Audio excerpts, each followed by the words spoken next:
Hi guys, and welcome back to my channel. If you are new, this might be the absolute perfect video for you, and it might be the worst one, but you'll be able to see from the title before you click on it. So with that said, I'm just going to get going. As you can imagine, this is a difficult video for me to film and post for obvious reasons. I think anybody could understand that. My kids are watching DuckTales in the background, and Jensen is not happy. I don't know why. He woke up pretty happy, but now he's deciding that he wants to be high maintenance, and that's okay. We all have those days, right? So you might hear them in the background. Tristan is playing with him for me, and I don't know if he's going to do that good of a job. We shall see. The last video that you saw for me, and I have something in my eye and it's driving me insane, so if I keep fiddling with it, that's why. But the last video you saw with me was a happy one. It was my husband and my kids' reaction to being pregnant with our 5th baby. It was happy and excitement and all of the things, and I have some coffee. And I filmed that and posted it, I believe, posted it as well on Wednesday. Thursday, because this happened very quickly. So Thursday afternoon, I started spotting.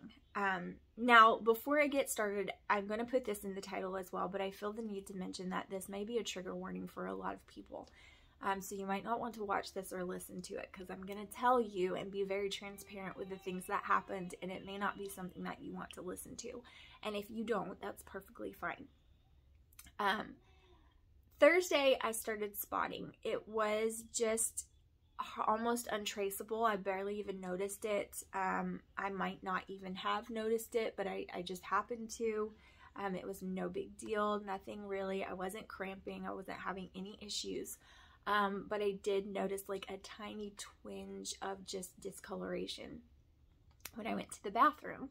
And so I was like, I don't really like that very much. Now, 2 weeks ago, I had experienced the same thing. It went away within like 2 hours, but just a tinge of something, just a discoloration. And so I was a little bit worried about it, but I was trying to just shake it off, and Joshua was like, don't worry about it, you're being ridiculous, blah blah blah, and you know, trying to make me feel better. And so when we went to bed, Jensen hasn't been sleeping well. I mean, he never has since birth, right? But he has been sleeping, I would say, exceptionally horrible the past few weeks, just not sleeping well. His stomach's really bothering him, like transitioning from only milk to milk and solid food has his stomach, you know, he's gassy, he's, you know, nothing is helping with that. I'm doing all the tricks of the trade, it's not helping. And so he hasn't been sleeping well, and he was waking up like every 45 minutes to an hour. And when he does that and his stomach is hurting, obviously he's a breastfed baby, so what does any baby want to do, but especially breastfed babies? When their tummy hurts, they want to eat because they think that that's going to make it better. And so that's what he wants to do, is nurse. So I was nursing him, and I noticed that every time I nursed him, I would bleed a little bit worse. And it was just a tiny bit. Like, it wasn't a lot. It was barely noticeable again, but it was just a little more noticeable than it had been, you know, that day, during the night. And honestly, at that point in the middle of the night, when it started to get a little bit more so, I knew, like, in my heart of hearts, I knew what was happening, and I started to cry in the middle of the night, but I just kept it to myself, and I kept feeding him and doing all the things. And then in the morning, I was hoping that it would get better, but it did not. And it was, at that point, I would consider it like, just it was bright red, and so that's definitely a worry. It wasn't pink, it wasn't like blood, a brown from old blood, it wasn't, you know, I would consider it bright red, and it was like an extremely light period, like maybe like when your period is over and you're finishing it. It was like that. And so I at that point was extremely worried. And hold on a moment. At that point I was extremely worried, and Joshua was supposed to be off on Friday, but he had to end up going into work. It was supposed to be a semi-small job. He was supposed to be done by around lunchtime, and he had to end up going into work for a while. And so I texted him and I told him that I felt the need to go to the hospital. And at that point, when I said that, he was like, okay, like this is serious. And so he was almost done with his job when I said that. And my mother, I was on the phone with my mom, and I told her that he was going to be getting home in a couple of hours. And she said, okay, I'm on my way. So she ended up coming here and getting here. I think they were like, she got here about 5 minutes before he did. They got here like almost the same exact time. And he ended up like, you know, he did the job or whatever and took it back to the warehouse. But instead of unloading his truck, he just went into the warehouse people and told them, like, I have to go. Like, I'm leaving. I have to go. And so that's what he did. And hold on, poor Jensen. He just said, you're going to have to help me out here. I'll pay you to unload my truck. I just have to go. My wife, I have to take her to the hospital. Like, it has to happen.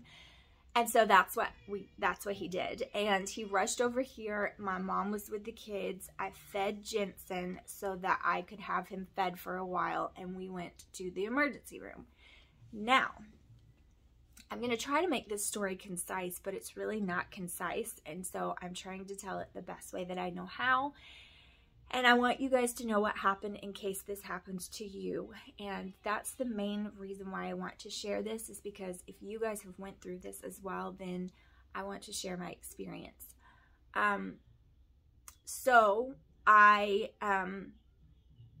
We got to the hospital, and I had not been to my first appointment yet because they scheduled it like way out. I was going to be about 12 weeks by the time I went to my doctor's appointment. And so that's, you know, pretty far in advance. And so I was about 8 weeks at that point. I decided, well, we needed to go to the ER, to the regular ER, because the OB ER, I hadn't had a positive confirmed medical pregnancy test, not medically. And so because of that, I had to go to the regular ER. They would not let Joshua inside the waiting room with me, not even the waiting room, which is very odd to me, and I'll tell you why in a minute. But they wouldn't let him in the waiting room with me, and so I waited in there by myself. Now, because they wouldn't let him in, he was already livid, like livid, because obviously I'm here for this reason that's not so great, and you're not letting me in there with her. What if something's going on? Like, she's going to be all alone. I need to be with her.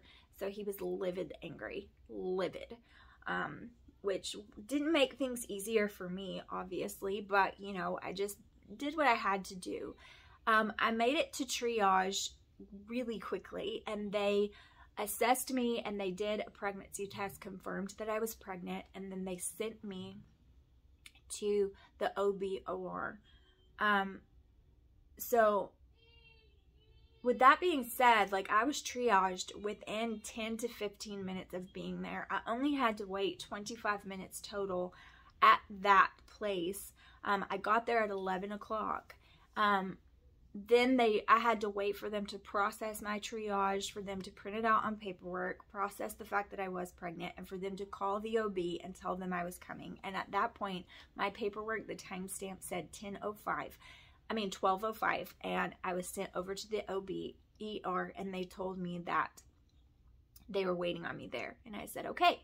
So I went and found Joshua. We got into our vehicle, and the way the hospital is set up, like the regular OR, and then all the way around is the OB OR for women and children, you know, hospital, and then you go through and it's the OB OR. So that's where we went. We went up to the 4th floor, and into a very small waiting room, a tiny, teeny tiny waiting room, as opposed to the huge waiting room of the ER. And in the teeny tiny waiting room, he was allowed to wait with me. That's what doesn't make, I don't understand that. That's what doesn't make sense to me, is that he wasn't allowed in the huge waiting room where there was tons of space to socially distance, but there was no room in this ER and he was allowed to wait with me. But whatever. So we waited there, and we were the first ones there. Everything was empty. The waiting room was empty, and we went and sat down. I gave them my paperwork because I had already been triaged, and so all I was waiting for was to go back to a room at that point. I didn't have to go back for triage. And so we were the first ones there, and someone was closely behind us. And we waited. And we waited, and we waited, and we waited. Now, Killian had an appointment that day because, as you guys know, Killian broke his arm. And it was his last appointment to be able to take off his arm brace for good, make sure that his arm was fully healed. It had been broken in 2 places.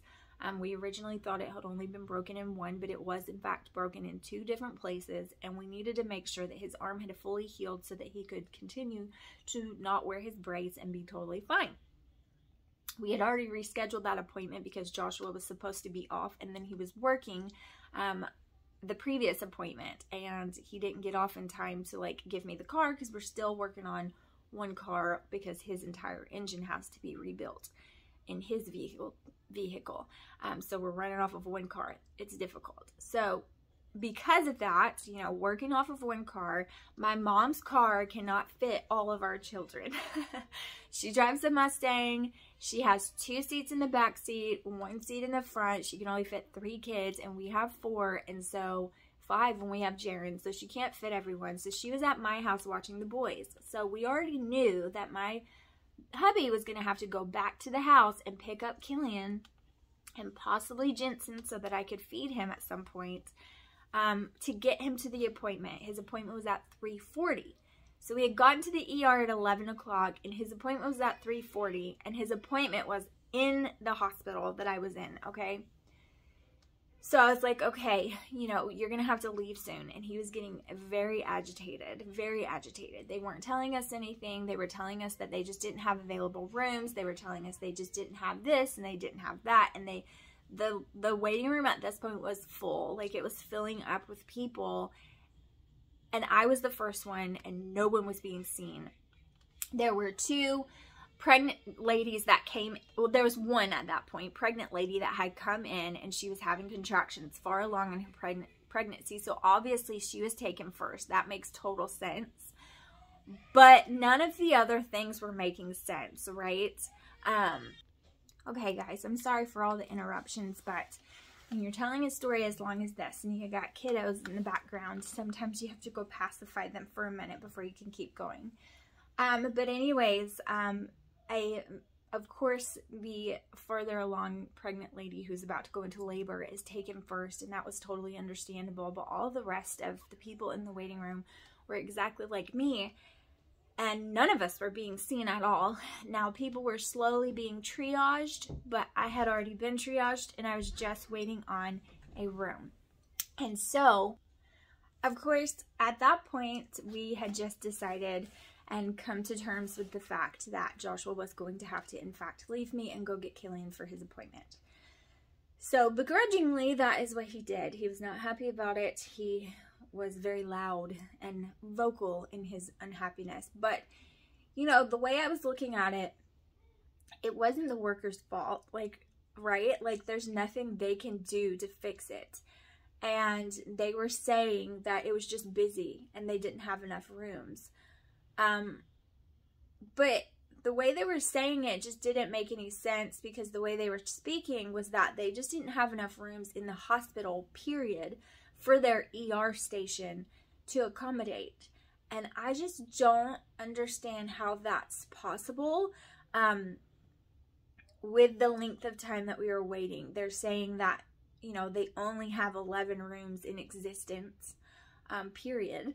And that you know, we have to wait on those rooms. And that's, you know, the pregnant ladies, while they're being monitored, they're taking those rooms as well. You know what I mean? And so then there's even less rooms. Like, it just did not, then you need to change the way you operate, because that's just terrible. Like, it's just awful.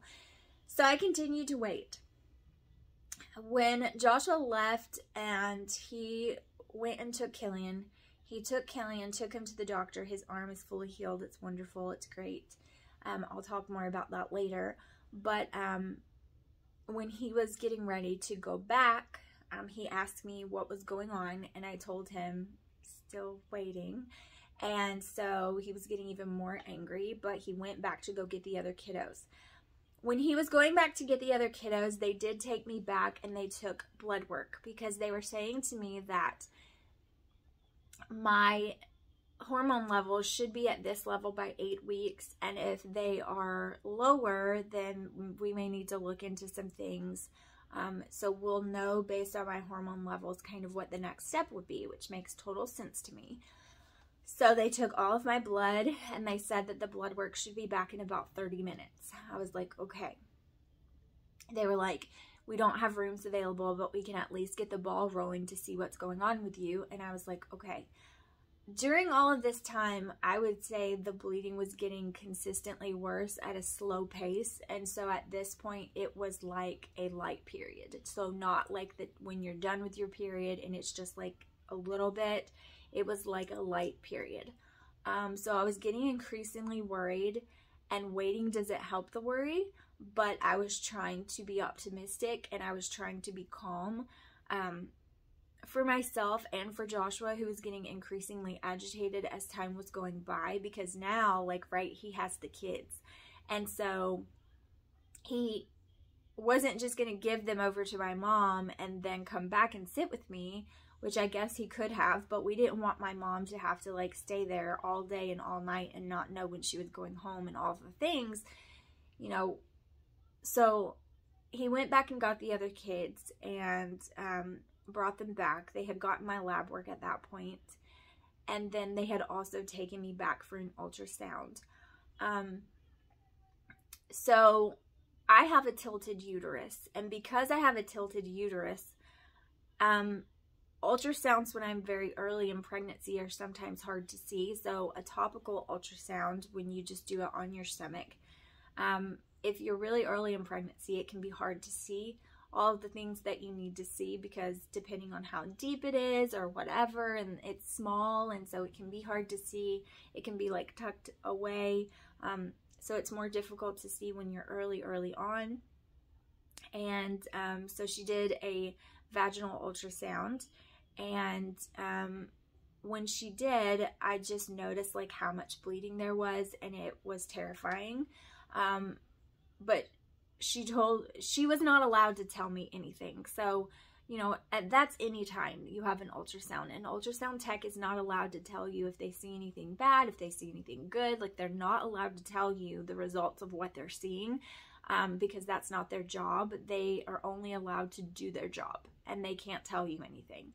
And so, I did a vaginal ultrasound, and I was like, that's a lot of blood and it's really alarming. And she was like, well, we see this all the time, so I wouldn't worry.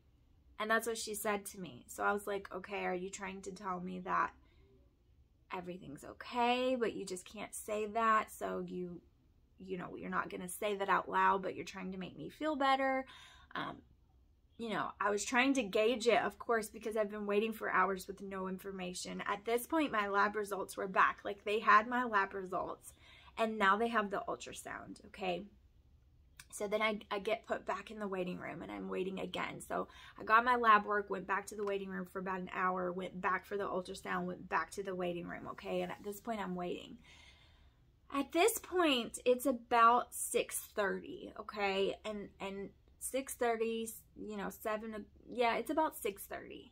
And Joshua comes in, and he's furious, because at this point, Jensen's starving, right? Like, I've been gone since 11 o'clock, and now at this point, I guess it was about 6 o'clock, and so he hasn't eaten in like 7 hours, and he's starving. And so he's starting to get fussy. You know, they fed him food, of course, but like he wants milk. He needs milk. And so Joshua brings him up into the waiting room. And because he has all the kids, like the security guard is following him and like telling him he can't do this and blah, blah, blah. And he's furious mad. Because they're keeping me waiting this long with no information. And he can't be there with me because he has all the kids at this point. All of the kids and him are now waiting downstairs for me in the car. He's taken them to eat. They've come back. Now they're just sitting there waiting for me. And so he's worried to death. He doesn't know what's going on. And I'm all alone, okay? I'm all alone. And the longer I sit there, the worse the bleeding is getting. And I'm starting to cramp. And I'm having cramping issues. I was having tiny bits of abdominal cramping, but mostly like lower back cramping and vaginal cramping. It is something that I told them several times that, you know, okay, the bleeding is getting consistently worse. The cramping is getting consistently worse, guys. I mean, is there anything you can tell me? And they're like, we don't have available rooms. You're just going to have to wait. So I'm just sitting in this chair for hours and hours and hours, okay? They have my lab results. They have my ultrasound results. They have all the things. And I'm sitting there waiting, and he's just furious. I know that he was scared too, and that contributed to it. So he's yelling and screaming, and he has like a scuffle with the security guard, and he's telling him like, look, if you want to call the police, call him, but I'm bringing my child to my wife who's sitting here maybe losing our baby in the waiting room, and nobody's doing anything, and I have to take him to be fed. Like, he has to be fed because we didn't expect to be here this long, and he has no milk. And so, you know, this is what it is. So he brings him to me. I feed him. And then I meet him downstairs on the lower floor and give Jensen back to him so that Jensen doesn't have to be in the waiting room with me the whole time because I'm still continuing to wait. At this point, my phone is dying. And it dies and shuts off. So now I'm waiting. It's about 6:30. My husband and all 4 of my children are downstairs in the van waiting for me, and I have no form of communication whatsoever with him. So it was awful and brutal and terrible. And so I did, which I had been doing this, but I did what I do, and I made friends with everyone in the waiting room. Because I'm not the type to just sit there around a bunch of people and not talk. Like, that's just not my personality. I am an introvert, but I'm what's called an extroverted introvert. So I appear to be an extreme extrovert, bubbly and crazy and blah, blah, blah, and talkative. Even though I would prefer to, like, be a hermit in my room and please don't talk to me, don't mess with me. When I get in front of a large group of people, I can ham it up. Like, that's just my personality. It's the way I am. And I was sitting with all these people, and we're all going through the same thing, and I can see the worry on their faces. And I'm concerned for them, and I want to help. And so I start talking to them. I strike up with conversations with everybody around me. I'm like, what the heck is happening? Like, why can't we, you know, have you been triaged? Have you been triaged? What's going on? What are they telling you?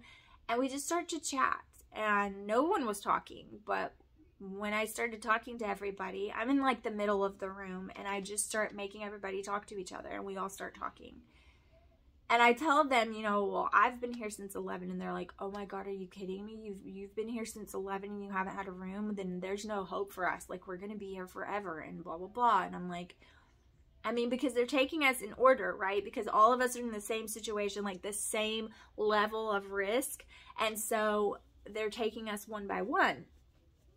And, you know, I start talking. There's this Russian lady that's sitting beside me.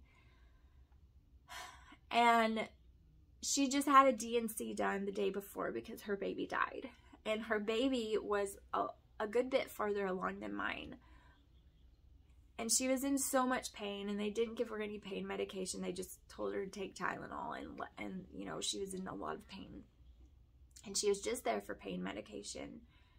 And she was sitting there suffering and in pain, and she is Russian, so she's stringing cuss words like a sailor, and she is trying to ask them what's going on, how much longer are you going to make us sit here, what's happening, and nobody will say anything. They just say, sorry, I can't tell you anything. Like, they can't tell us anything. You know, if they could have said, you know, we have this many rooms that are in rotation. These many rooms are taken by pregnant women. They're probably not going to come open, but we're trying to rotate out this many rooms. You know, it's going to be a few hours. Like, if they would have even said that, you know, like, it's going to be a few hours, then at least we could know what to expect. But they were saying nothing. And I made friends with all of them, and one of the husbands went to Chick-fil-A and bought everybody in the waiting room a chicken sandwich because we were all starving and we were talking and chatting. And it was so sweet, and the level of kindness, and me talking to this person, and then them talking to me, and then them opening up, and then this person talking to this person. The level of caring and human contact and interaction, it just made me feel God in the room, because we're all in this bad situation. Some people's situation wasn't horrible, you know, but we're nervous and scared, and a couple of us were in there for the same thing, and we're nervous and we're scared, and nobody's telling us anything. And at that point, I had been waiting, you know, for so long.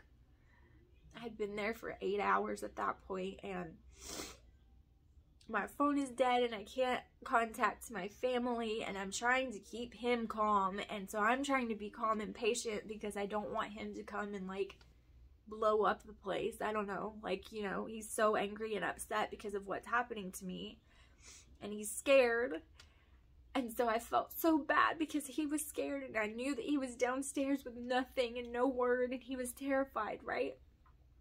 But I could just feel God in the room because of the amount of just human decency and caring for one another. And people were getting water for each other, and he brought chicken sandwiches, and, you know, I was handing out tissues to people and helping people to the bathroom. Do you need help? You know, because they're in pain. And just the amount of human kindness made me feel God in that room, and it gave me a sense of peace, because you guys, at that point, you know, like, I was bleeding pretty heavily at that point, and I was cramping pretty bad, and I'd been sitting in that waiting room chair for, you know, 7 hours, 8 hours at that point, and I mean, I knew, you know, I knew what was happening, but nobody would tell me anything, and so I couldn't leave, right? And without knowing for sure what was going on, I couldn't go anywhere, and so I'm stuck here. And so finally they take me to a room, and when they call my name and I stand up, and then they get my weight, and I have to bend down and put my things down, stand on the scale, bend down and pick my things up. When I stood up, at that point, standing up, I've felt everything rush out, and that's when I fully lost the baby. So, because I felt it, like, I pretty much knew what had happened, and I tried to stay calm. And when I went into the bathroom to change, they were going to do a pelvic exam and tell me the results of what was going on. See, they weren't even telling me anything still. The worst part of it was that I had to see it, like I saw. And it wasn't like, you know, sometimes when you miscarry, it comes out tiny bits at a time, and you don't really notice what's happening. It's just blood and tissue, and you don't really, it wasn't that way with me. My body kind of expelled everything at once, intact, and because I wasn't very far along, I had to see all that was there. So that will probably haunt me for a long, long time, and it's something I try not to talk about in front of Joshua because I don't want it to do the same thing to him, because it was very, very rough. But at that point, I knew exactly what was happening, and so I started to cry. And I came out, and the nurse was just nonchalant and acting like, I mean, I know that that's their job, you know, but, like, I just wanted you to tell me some information. Like, stop acting like this is a game, because it's not. And I know that this is routine for you, and you see this all the time, but it's not for me. Like, this is a big life moment, and you are acting like it's no big deal, and the nurse is coming in all chipper, and she's acting like she's tour guide Barbie, and I'm sorry, but that's not okay. I know that you're trying to be kind, but there's a difference between being kind and what you're doing. You're acting like this is no big deal, and I'm silly for being upset. Like, and she's still putting on this facade that everything could possibly be okay, and we're going to do this pelvic exam to see, but don't put on that facade, because you know the results of my tests, you know the lab results, you know the ultrasound results. And she wasn't going to tell me that. She was just going to do the pelvic exam. And I said, okay, look, I said, an extremely large amount of tissue just came out of me, and I pretty much know what that means at this point. And I'm going to need you to tell me the test results before we do anything else. And she was like, oh, okay, I was going to do the pelvic exam first, but I mean, if you want to do it the other way, then we could do it the other way. I mean, this is how she's speaking to me. And it was the nurse practitioner, and I said, yes, I want to do it the other way. And so she told me that when they did my lab results, that my hormone levels were far lower than they were supposed to be with pregnancy.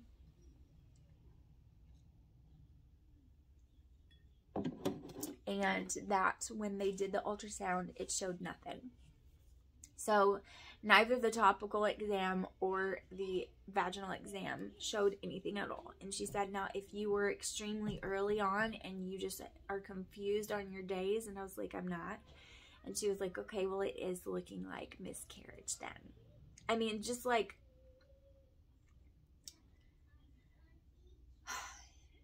so I was like, okay. I mean, I know that that's what it is. Like, I know that's what it is. And she said, well, I can still do a pelvic exam just to make sure that, like, everything is coming out like it should be. Like, it was just the whole attitude of it was just so awful. But I was really nice, and I was like, okay, that's fine. And so that's what she did. And all I could keep thinking in my head over and over was like, what am I going to tell Joshua? Like, how am I going to tell him? Because he's downstairs and he doesn't know. And how am I going to tell him this? You know? And I'm sitting there thinking, how am I going to tell him when the phone rings? After they do the exam or whatever, she said that my body had gotten rid of everything. My cervix was fully opened, and it wasn't anything that she could see, so it just expelled it all. And I was like, yes, I do realize that I had to see it, you know, like I had to deal with it. In the bathroom alone.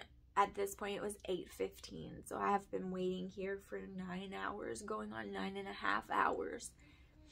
Slowly losing my baby in a waiting room chair for 9.5 hours. While you knew what was going on with me 4 hours ago, and you told me nothing. You know, if you would have told me those results, then I could have just went home and been with my family while this was happening to me and come back for a checkup. But instead, I sat there and waited for 4.5 more hours for me to discover it myself in a hospital bathroom. That's not okay. You know, it's really not okay. You know, really inwardly knowing what was going on since the night before, but trying to stay positive, and you acting like tour guide Barbie, making me think that there's possibility that nothing's wrong and it's totally fine the whole day. knowing that that was probably not the case. Like, I do understand trying to not tell people the worst and trying to stay strong for people and put on a good face, but when it's probably the worst, you probably don't need to give them false hope and pretend like everything is icing and sugar when it's actually ashes. And so Joshua called me in the room because he had been trying to get a hold of the hospital to figure out what was going on, because at this point I hadn't talked to him in 2.5 hours. My phone had been dead. And so I answered the phone and he said hi, and I said, "Baby, I'm sorry." And he was like, "What do you mean?" And I was like, "I'm sorry, but I lost her baby. Like, her baby's gone, and I'm so sorry." And he said, "What? No. But I mean, honestly, at that point, he knew too, like, right? Like, he knew too at that point. And I could hear that he was starting to cry, and he doesn't cry. So it was making him mad that he was crying, but he was like, "Leave right now, like, get out, just come to me, like, leave, just tell him, screw you, like, I'm leaving, this is ridiculous, you've been making me wait this long, like, leave." And I was like, "I just need to wait for the MD so I can be discharged, so that she can tell me if there's anything I need to know for infection purposes or whatever." And so he was like, "Okay." And I did wait. It was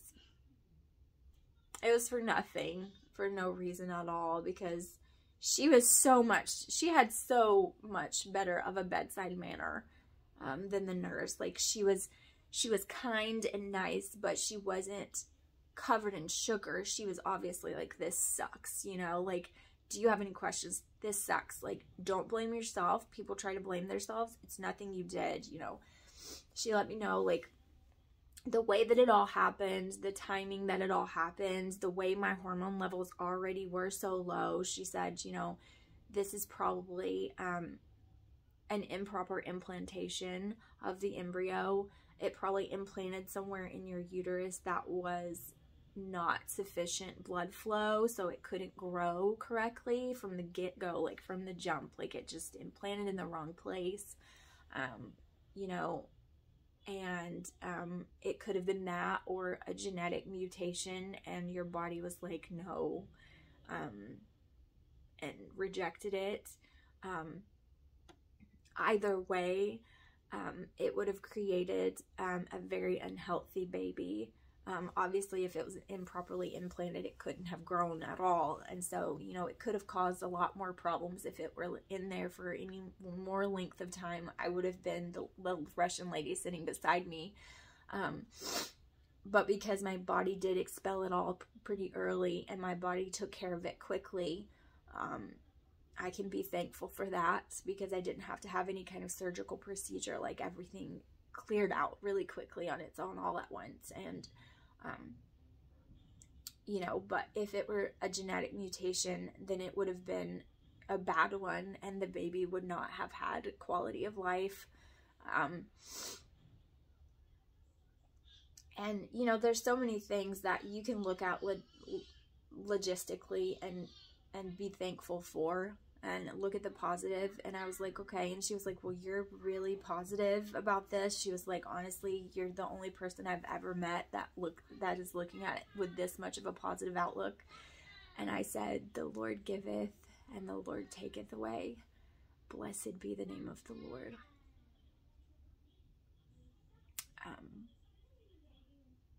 He is still God, and he knows why he's doing what he's doing, and I don't. So I will trust in him that he knows better than I. And she said, "In my entire career, I've never met someone like that. So I'm really glad you're looking at it this way." And, you know, she gave me the whole spiel about how almost all women have a miscarriage at some point in their life. Some know about it and some don't. Sometimes your body gets rid of it early enough. You just think your period's a few days late and it's really not. Or sometimes, you know, right before that missed period there, because, you know, in all reality, like if I were just waited a couple of weeks, I wouldn't have even noticed. But yeah, so she gave me some information, but, you know, it was not really anything that I didn't already know. And so I went downstairs and I hugged my husband, and we came home, and my parent, he's a mess, you know, he's a mess. And it was horrible and sad. And my parents came back to our house and just loved on us for a minute. I mean, they were only here for 15 minutes and they drove an hour to love on us for 15 minutes, and we needed that. We appreciated that a lot. And you know, that was Friday. Today is Monday. Over the weekend, Joshua was off, so we were able to kind of spend time together. And we went to a new church yesterday, and we are just trying to take things in and process them. It's not easy. I'm not going to tell you it's easy. If you've went through this or you're going through this, it's not easy. But I'm going to do a few videos on it, you know, a couple, just about the hardest parts of it, of what I feel, and coping things that I'm doing, so it maybe can help some other people.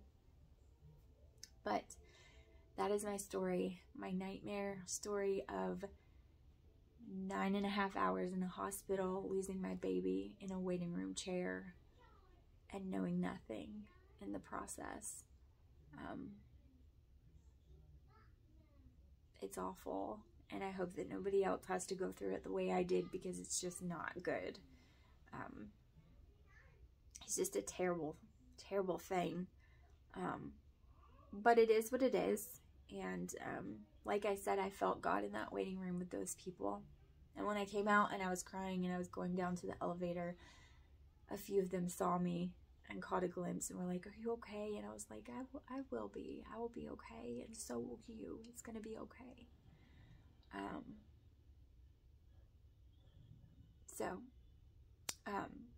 I wanted to share it with you guys, because I share everything, right? If this was a trigger for anybody, I'm sorry. I hope you clicked out of the video. If it was TMI, I apologize, but that's just how I am. I tell the truth and I tell it like it is. I don't sugarcoat things.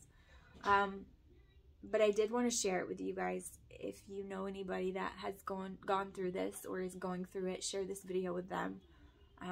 Like I said, I'm going to do a couple more videos just on the worst parts of it, in my opinion, how I'm coping with it, things I'm doing, things like that. But I'm going to go spend time with my other kiddos. That has been my solace, is my other babies, and soaking them in and appreciating what God has given to me. And who knows, there could be a Johnson number 5 for me later on. I don't know, but you know, I am just trusting in the Lord, and I am just trying to get love and peace from Him, because that's the only thing that heals wounds, and I will be okay. Definitely talk to me down in the comments. I will leave my email address in case you would like to talk. I'm always here for all of you and praying for all of you every day. Thank you so much for watching. I truly appreciate you guys, and I'll see you in the next video. Bye, guys.